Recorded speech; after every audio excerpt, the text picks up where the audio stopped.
No. So Jesse just picked up a can of fizzy water.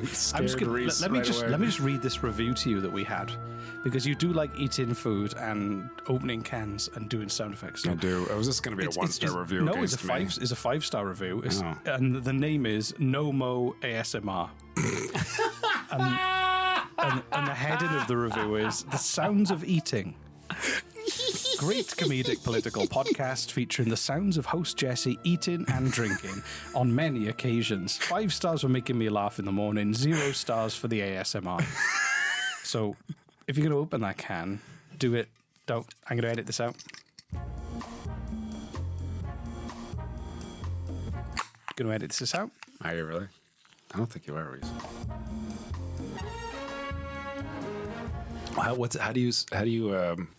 What does ASMR stand for you again? Audio Sex Manipulation Reese. That's right. You remembered it. Oh, yeah. Nice. Yeah. How could I forget? My name's in it. So, this is day 7. Jesus. I'm tired. Are you tired? I'm exhausted. I just finished shooting and editing a feature film in 2 weeks. I'm ridiculously tired. Yeah. Well, I'm also tired. Just sleepy Reese. Sleepy Reese making bad decisions. That could be our next podcast. Sleepy Reese and Sleepy Jesse making sleepy decisions in sleepy time land. It's just us making bad decisions on the internet. I was just going to sleep while we're just tired. Snoring for an hour. Yeah. I didn't mean to buy that. I was really tired like that. Anyway, this isn't that. This is Canadian Spies Are Boring. Canadian Spies Are Boring. We're 7 days in. We have... You're welcome. There's only 3 days left. So I'm very sad. If you're going to miss a daily spy story in your feed, then I'm sorry. We can't give that to you after this date because nothing else happened. I'm joking. Lots of other stuff did happen. I'm going to save it for next year. And again, this show, we're not historians, we're not experts. We're going to get stuff wrong. We'll certainly pronounce things wrong. If our audience still thinks that we're historians and this is an educational podcast. No, but hopefully it'll entertain you enough that you go off and read a book by an actual expert or watch a documentary. I love that we have to put this disclaimer on our show. Warning. Frequently. Yeah. So this episode is called The Far Right Mole. And that's not sort of small mammal with far right tendencies. That'd be amazing to watch. It's a mole in the sense of a spy mole. Right. No, I picked that up. Thank you. Have you ever heard of Grant Bristow? No. Hold on. Grant Bristow? Sounds like something Grant Bristow. Sounds like something. Oh, Grant? Like Grant. This is a name? Yeah, Grant. Grant I heard Bristow. Like Grand Bristow. Like I thought it was going to be like some sort of pub in England that had pillars and was just quite grand. There's a brand of gravy called Bistow. So it could have been Grand Bistow. It's like gold-plated gravy. That's it's just gravy with golden flakes in. Yeah. Was there a vodka with golden flakes? There was a drink with golden flakes in. I've had it. Goldschlager. Yeah. And it cuts the inside of your throat so you get drunk faster. It's a wonderful invention. Yeah. ASMR. Every time you do ASMR noises for that listener who still gave us a 5-star review despite obviously hating. What's their name? No Mo ASMR. No Mo ASMR. I think they created an account just to put that review on. This is for you. I'm going to edit this out. Now I'm going to think of creative sounds to put over the top of you doing that.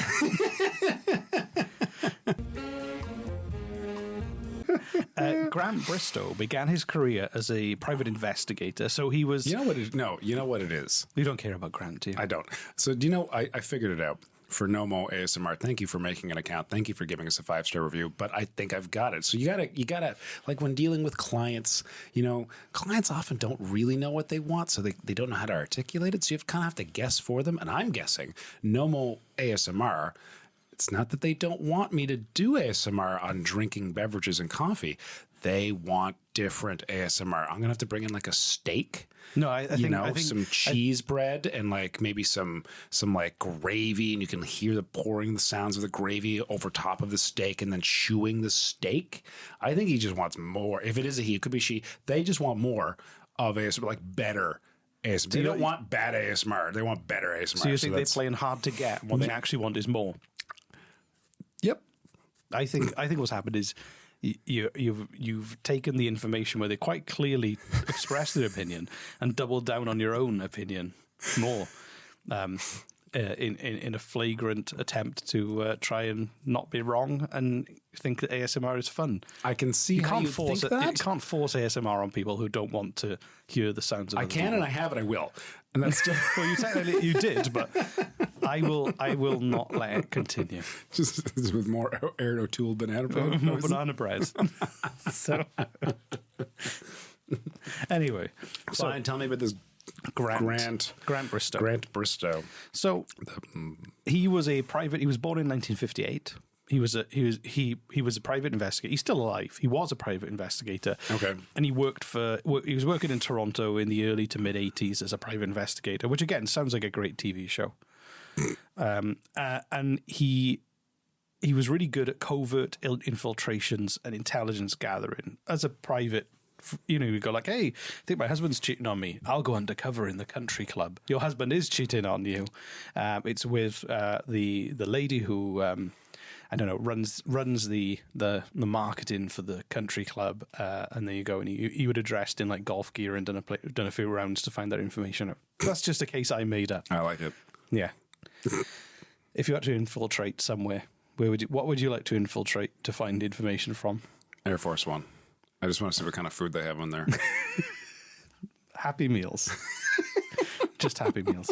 With toys from the mid-90s. They've got a warehouse full of them. So Does that mean the Happy Meals are that old? Like they've just been sitting in Air Force One for... No, just the toys. They don't. The president doesn't want new toys.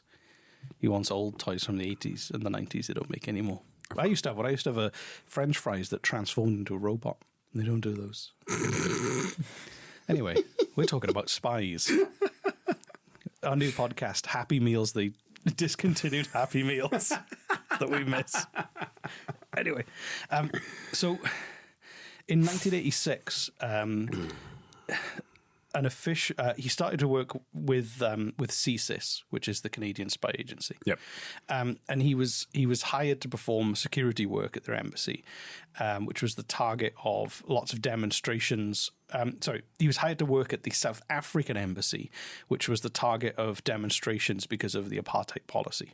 So The what policy? Apartheid. Oh, right. Of course. That thing. Yeah. What is it?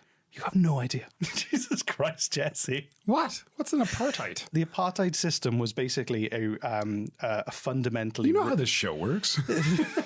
Have you heard of South Africa, the nation? Yes. Nelson Mandela? Mm-hmm.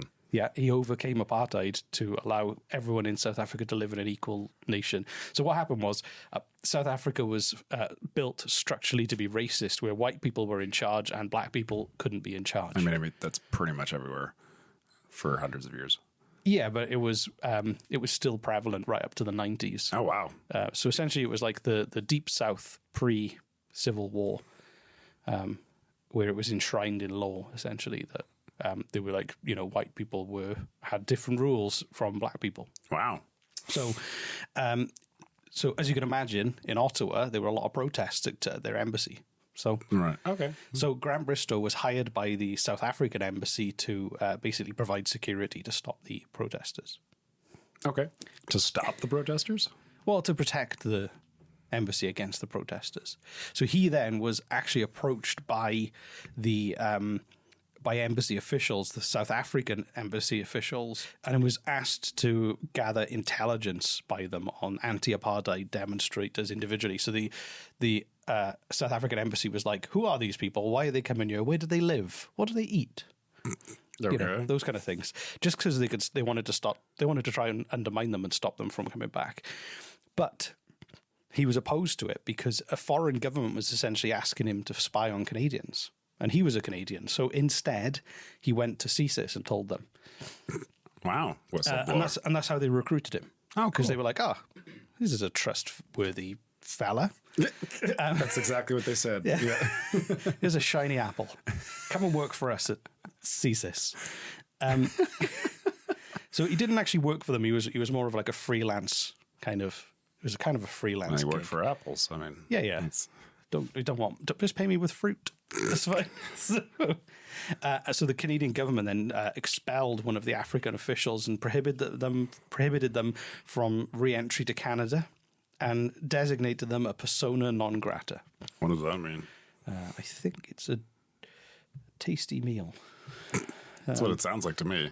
It sounds like more ASMR. Latin for person not welcome. Person not welcome at the dinner table? The person not welcome to Canada. Persona non grata. No. It's a very fancy name for get the fuck out of here. Yeah. So but this is the interesting thing. So oh, thank God.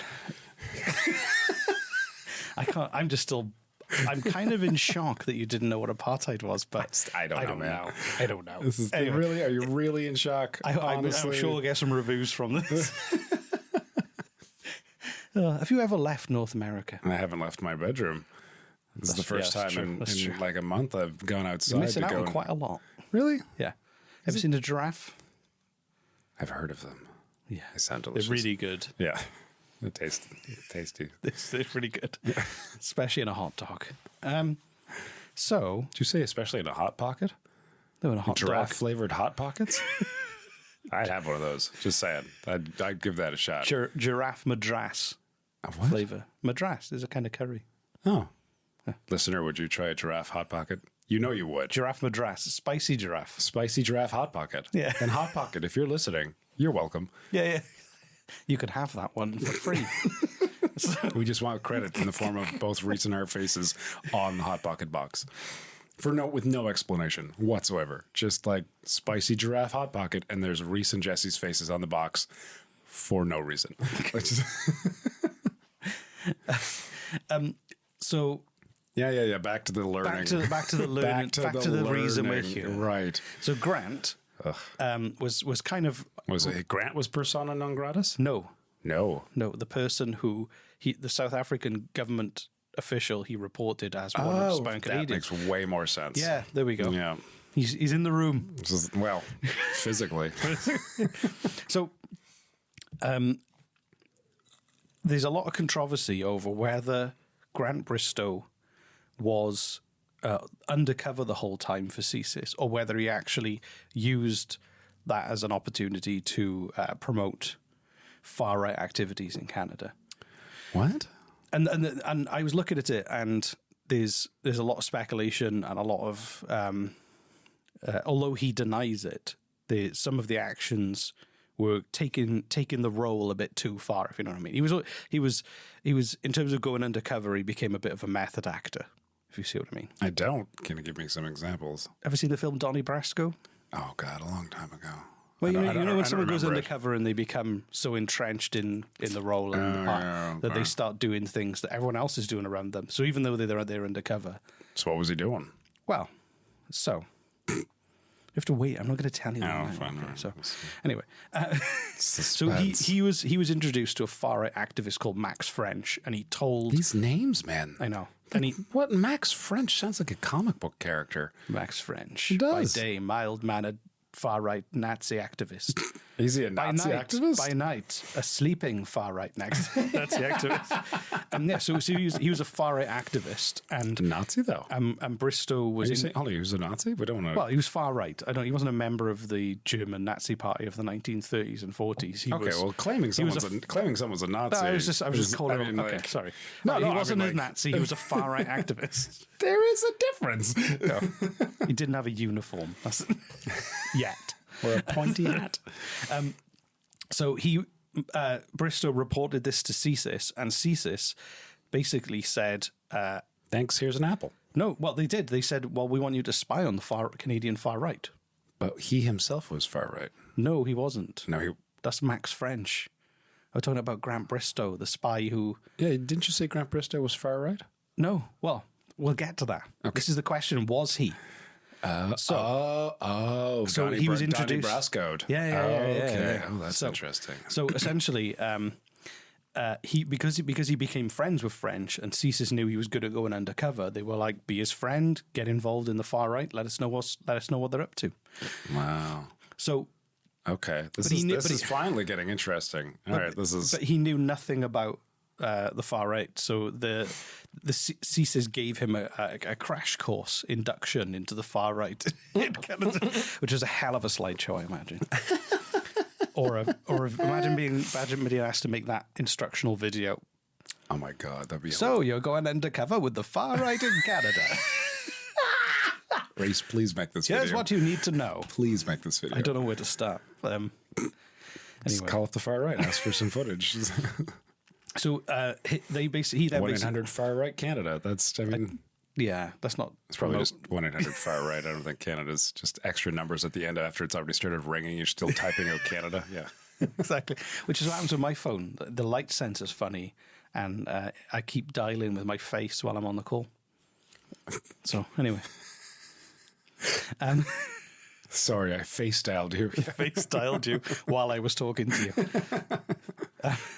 So he then became part of something that became known as Operation Governor, which began in the autumn of 1988. And essentially, he was. I want that job. Operation Governor. No, I want the job of coming up with those names. I want to get a position in the government, and my only job is to come up with names for stuff like that. Yeah. That's it. What are we going to call this? Give it to Jesse. Yeah. He'll figure it out. I got it. Operation Beaver Endorsement. Or Operation Camera Potato.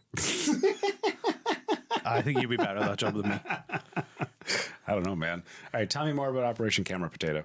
Operation / Governor. So he got in with the Nationalist Party of Canada, and essentially he became friends with the leader of the party, Don Andrews. How did he get into the party? Well, Is there a he test? just became no. This is it. He just became friends with them and just hung out with them. I mean, this is like a fringe political group. If somebody else turns up, they get a free cup of tea. Okay. So, do you know what he did? He credited his friendship with them by mirroring, which is an intelligence technique where you mimic the target's thoughts and feelings to gain trust. That sounds about right. So they say something, the next day you repeat it back to them as if you believe it too, and they're like, "Oh, that's a great idea." You also like putting dogs in burlap sacks and beating them against trees. What? Exactly. I thought I was alone on that. Oh wow. Okay. Yeah, come on and join our party, man. And then it went deeper. So then he got invited to attend a welcome home. Then he went deeper. Well, he attended a welcome home party for Wolfgang Droge, who was a US. These names are amazing. He was returning Wolfgang Droge, who was a far right activist who was returning Sounds from like a a US wizard. Well, he was returning from a US prison after serving time for cocaine trafficking and a weapons charge, and they threw him a welcome home party. Because he has all the coke. He knows where it is. He was a German-born Canadian, a white supremacist, a neo-Nazi, and founding leader of the Heritage Front. Oh my God! So Droge helped. What's the Heritage Front? Although I can guess. Heritage Front is a far-right organization. We'll get to that. We'll get to that. So Droge, I was jumping ahead of. So jumping ahead of you. Droge sounds like he's like an evil wizard. No, he's not afraid of anything. Like he helped. He basically helped. He created Operation Red Dog. And he tried to invade Dominica to overthrow his government. And he used to be an organizer for the Ku Klux. Operation Red Dog is a much better name than Operation Governor. It is, but come on, it's not as good as Operation Phone Potato. And he also organized for the Ku Klux Klan in British Columbia. This guy's a real dick. Yeah, he's up there. So with dicks, some of the biggest, of the big dicks, some of the worst dicks. There you go. There we go. That's better.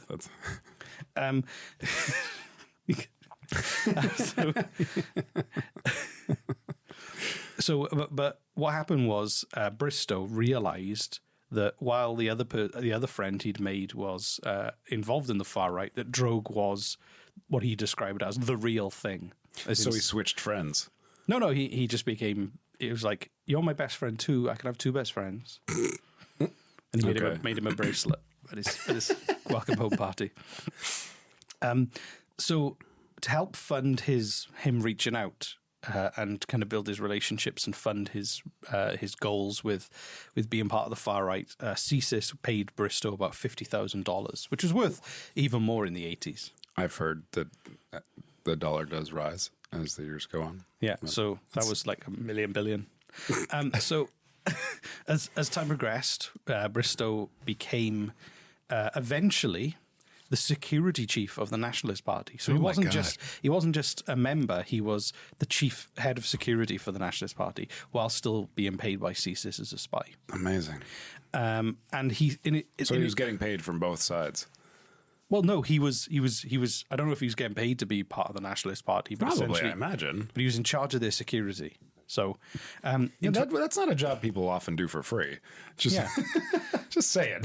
So, in his own words, in 2005, Bristow said, "I was keeping watch over violent hate groups. It was the right thing to do." From this, and he says that he screened and collected detailed personal information on all new members, and then copied and forwarded it all to CSIS. Wow! So, as head of security, he knew everything. Right. So CSIS knew everything. This would make an amazing mini-series. So never guess who invited all of the fringe political groups to a big party? Libyan dictator Muammar Gaddafi. Oh, well. In 1989, to send celebrations for the anniversary of his revolution, all expenses paid. So they went. Their flight to Libya, first they went to Rome, where they were screened by Italian intelligence officers, and who would try to get them to convince convince them not to go to Libya. And then they arrived in Tripoli with other extremists from all around the world, but it invited far left and far right movements. It must have been a fun place to be. Yeah, and he gave them $1,000 US dollars as a gift as well.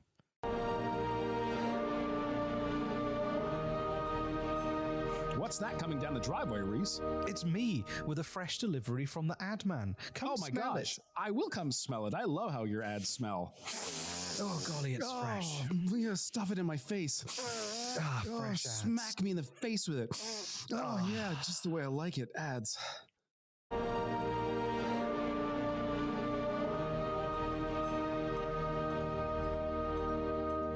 And then they were stopped again in Chicago because Drogue, having been previously arrested and banned from entering the United States, was detained. And Bristow was also detained and strip searched. And he was furious, apparently, because he was worried why, if CSIS knew he was there, why didn't they let him let them pass through? Because he was worried about being caught. So and he basically was just quite angry at his handlers, and said that they were using him as an expendable pawn. Expendable pawn. See, I heard porn. You said pawn. Pawn. Yeah, I'm not sure what you're saying. Pawn. Pawn. Expendable pawn. Now, and this is, we mentioned the Heritage Front. Hold on, say pawn again, just in porn. Now say porn. Porn. Say pawn. Porn. Say porn. Porn. Yeah. Okay. Please continue. Cool. Anything else you want me to say? Porn. Porn. Anyway. Come on, we're talking about the far right. Anyway. So, Drogue and Bristow, we talked about the Heritage Front as a far-right organisation. Bristow was actually one of the founding members. Oh, wow. So he'd been feeding all this information to CSIS. All this had been going on, but he was actually, because he was at the centre role, he became so involved, he helped them found a new organisation altogether. Do you think that any of this bled into his psyche? Do you think he actually started believing any of this shit? Well, but this wasn't long after he'd felt like they were treating him like he was expendable. Oh. So I don't know. So at some point he's like, fuck you, CSIS. But obviously, the thing is, a lot of this information is still classified. CSIS haven't shared their side of the story. So it's still... I haven't found enough information to work out whether he was just in so far he had to be part of the founding, or whether he had turned his back on them and was just like, well, fuck you. This honestly would make an amazing show. But it also is. Don't you think so? It's very ambiguous. You know, he was involved in helping found like a horrible. You don't like TV, do you? I do like TV. I just don't really watch it. Not really. No. Well, I do sometimes, not always. Maybe. Okay, please continue. Anyway. Every time I mention the television show idea, you just keep talking. I'm like, okay, fine. I guess it's not a great idea. It's just a lot of work. So Bristow claims that he was using the confidence of Drogue to convince him not to perform illegal and violent acts. And as the front began to grow, Bristow was still giving information to CSIS. One included of an eco-terrorism plot against North American agriculture being promoted by the American Aryan Nation. Wow. So they're going to do some kind of eco-terror plot to destroy American agriculture. It sounds like a Bond villain thing. I mean, it really, yeah. What would the name of that Bond villain be? Drogue. No, you have to have like a Bond villain name. Baron. Like Mr. Teeth or something, or maybe not Mr. Teeth. Baron von Payne. And Ooh. Baron von Payne. It's not spelt like the word pain. It's a play on how it sounds. And you've always got to, Bond villains have to have a disfigurement. Right. Which I've always found uncomfortable because there's a correlation in Bond films between disfigured bad guys and bad guys. So what would his disfigurement be? His disfigurement would be that he has no disfigurement and it doesn't quite fit the brand. Okay. There we go. Anyway, it's Baron von Payne, no disfigurement. But he does have a really big gun. And he dresses nicely. He's immaculately dressed, but, yes. he's got a shit car. Okay, so there it is. Yeah, there had to be something. Just a K car. So, so because they were talking about this eco-terrorism plot to destroy agriculture in North America, which is just in off the charts, it was kind of demonstrating the extremes that Drogue would go to, and kind of justifying this mission on behalf of CSIS, really, I guess. Bristow was then introduced to other people. This guy called Terry Long, who was from the Canadian chapter of the Aryan Nations, and they got on really well. Instantly, because he used his mirroring technique. Either he used his mirroring technique or he was just having a good time. We don't know. And Long passed on his membership list of 180 people. So Bristow then passed that on to CSIS. So they knew all of the Aryan Nation members. Wow. Who were on there. And there was a far... He went with Drogue and some other people to a far-right symposium in Germany. Okay. And he went to security, he videoed and photo documented the conference and what was happening there and who was talking, and then passed all that on to CSIS as well. Amazing. The conference was raided by German police. Was raided? Raided by German police, yeah. So was the German police aware of his position? No, they escaped. It says here. Oh, so cool. they escaped because maybe they would have blown the lid off it all if they did find out.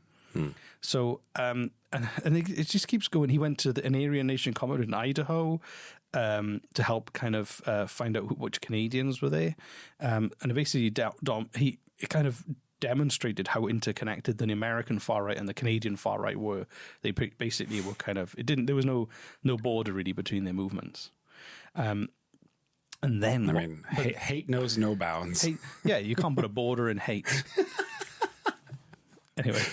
Can't put passport control on hate. Hate brings people together. But then, on August the 12th, 1994, I was 10 years old. Thank you for that. Yeah.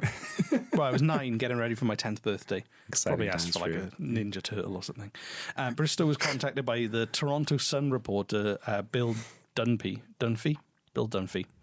who informed him he was about to go to press with a story about Bristow being a CSIS agent and exposing his far-right activity. Who was this? This was a reporter who'd basically sleuthed or been tipped off on the story. And was he a far-right reporter? No, he worked for the Toronto... Is the Toronto Sun a far-right newspaper? I'm trying to think.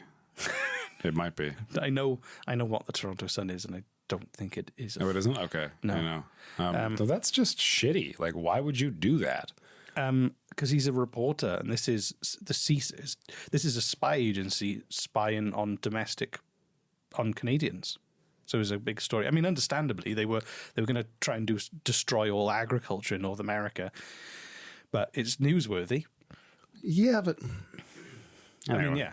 so what happened was because of the violent tendencies of his former target / friends, Bristow asked for it not to be published, but he insisted and went to press 2 days later. He was like, I don't give a shit if you get murdered by Nazis. Do it. Wow. I'm going to do it. This is going to make my career. What a dick. I know. Yeah. Imagine my LinkedIn if I do this. You might be dead. But, So what happened? but I'll get 13 likes. So he realized he had to get himself out of Toronto and his family. And he asked CSIS to hide him. He was first moved to Jasper Jasper's in Alberta, yeah. And then more detailed plans, and eventually he was resettled in Alberta. But then he returned to Toronto in 1995 for a funeral, and was caught by the media. And they took photos of him. Fuck the media. Yeah. God damn. So the CSIS crisis team had to have a meeting to deal with the Toronto Star reporters' questions. Reporters are such intense assholes, man. Like they're just. And they published like the identities and photos of Bristow and his wife. So they decided just to return home and hope for the best. And he hasn't been retaliated on yet, but he's kind of trying to let go of his past, apparently. And he published a book about it and everything. So a watchdog report on it said that Bristow's actions kind of tested the limits of what was acceptable as an undercover agent, because he was so Donnie Brasco'd. Right. And also the angle of the Toronto Sun was saying, well, Bristow was so involved in these Nazi organizations or far-right organizations, and CSIS were giving him money. So CSIS were funding neo-Nazi. That was the kind of angle they were going for. Of course, that's the angle they're going for. But he didn't work for them. He was being paid as a freelance spy to do it. So God, I hate reporters, man. yeah, They're not reporters. Reporters aren't so bad. I hate. What's the word? Like the evil fucking reporters. The ones that like. There's a name for it. Not propaganda. They're the they are the paparazzi.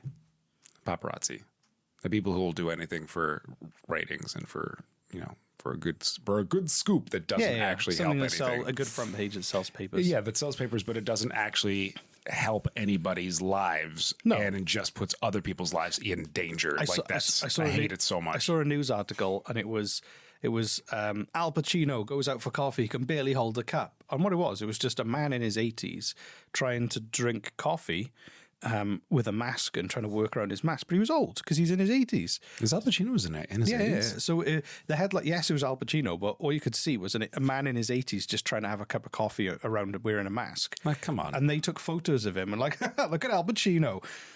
Yeah, that's... He can't work coffee and masks. That's shit, man. Yeah. It's like the worst. Just let him be an old man and go and help him. Like, put your camera down. Go, hey Al, do you want some help? Yeah, no, paparazzis are fucking evil people. I want to make a show called Paparazzi. I've actually thought of this, where we find actual paparazzi and then we paparazzi the fuck out of them. We follow them around. We take photos of them and their family, them in their backyards. We chase them wherever they are. We're taking photos of them, no matter where they go. And we never leave them alone 24/7. I think that would make a fascinating reality television show. I know someone who nearly committed suicide because the paparazzi were following him around, and he was secretly gay. And they knew he was secretly gay, and they were telling him that they were going to publish a headline really soon that would have compromised his kind of life and his career, because he wasn't ready to let the world know. Yeah. And he pushed him to near suicide. Jesus Christ. They didn't care. No, there was my old friend Mike and me had this plan. If we were ever this is when we were kids, of course, we're like, we're going to become famous someday. And if the paparazzi ever comes at us, like, how to deal and you ended up with this podcast. Well, yeah, exactly. Thank you. Yeah, life dream complete, accomplished. Da, da, da, da. Anyway, like, if you are surrounded by paparazzi who are asking you questions, like you've got like 20 microphones shoved in your face and people asking you questions, I think to this day, one of the funniest ways you could deal with that, okay, is by being very upfront and active with them in a very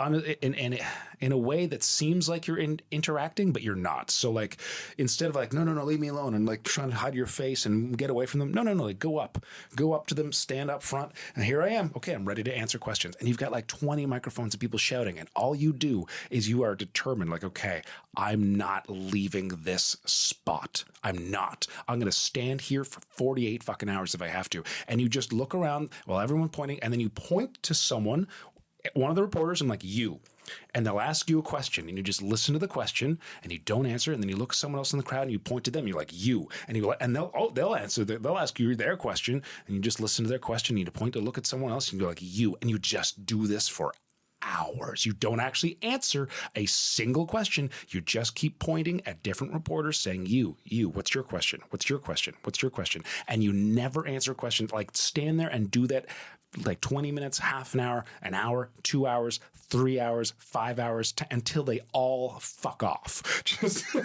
You've really mentally prepared yourself for fame. In a way that it's hard to conceive. Like, what they do? What could they possibly do if they? I don't know. They probably just go, celebrity. But if you did celebrity has a weird thing. If you did that, okay, 100% of the time, I mean every single solitary time that the paparazzi bugged you, you did that. You're like, okay, here we go. We're doing this again, right? And you just stand there, you plant your feet, and you just say, you, what's your question? Okay, what's your question? But you don't answer a thing, and you don't leave.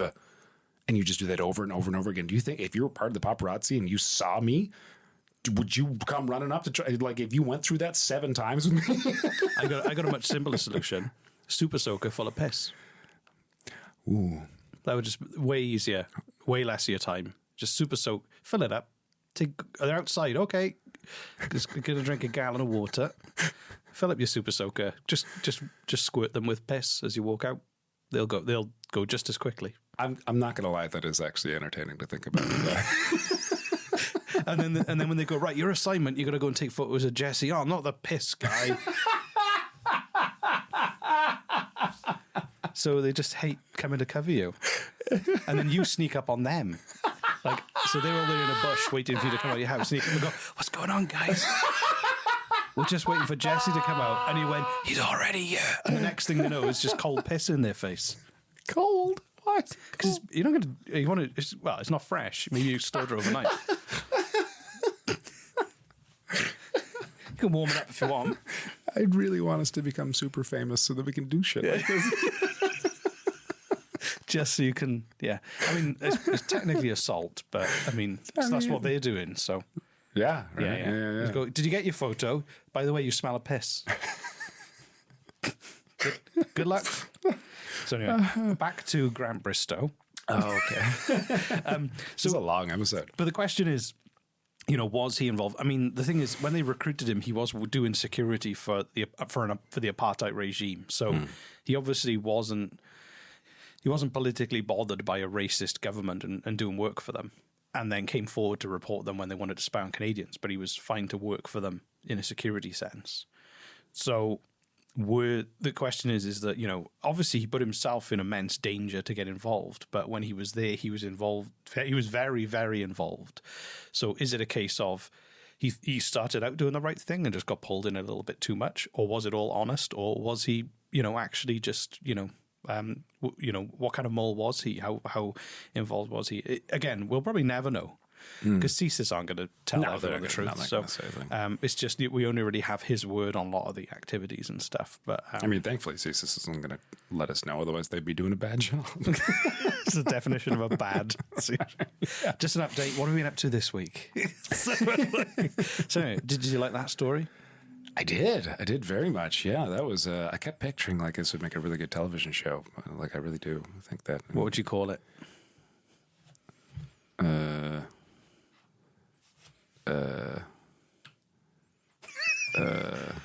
Yeah, you're fizzling with creativity around this idea. No, this is, I don't know. Plastic Nazi. Plastic Nazi. Oh, that's actually. Thank you. Yep, that's good. Yep. I'll go with that. You do the operation names. I'll do the titles of TV shows. That sounds good. Yeah. Anyway, right, I'm going to go and piss in a super soaker and wait for the press to arrive. I'll let you know when they're here. Imagine if Trudeau did that one of his press conference. It's just, it comes out of his house. I'm calling an election. And by the way,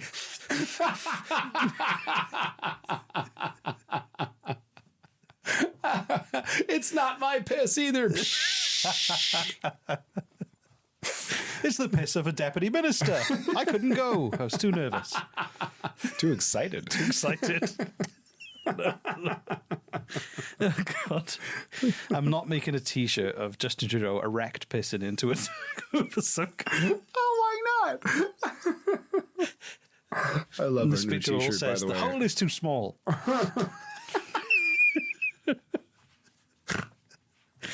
I love her new t-shirt, Seduced by Ottawa, by the way.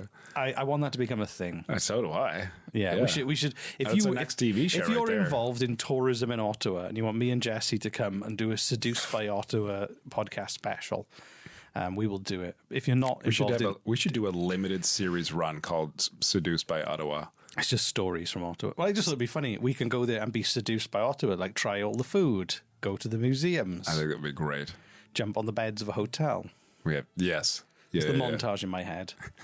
Ride a bike. I'm on the handlebars. You're riding the bike. This is a long episode. It's a long episode. Bye, everyone. That's it. We're done. See you soon. Bye.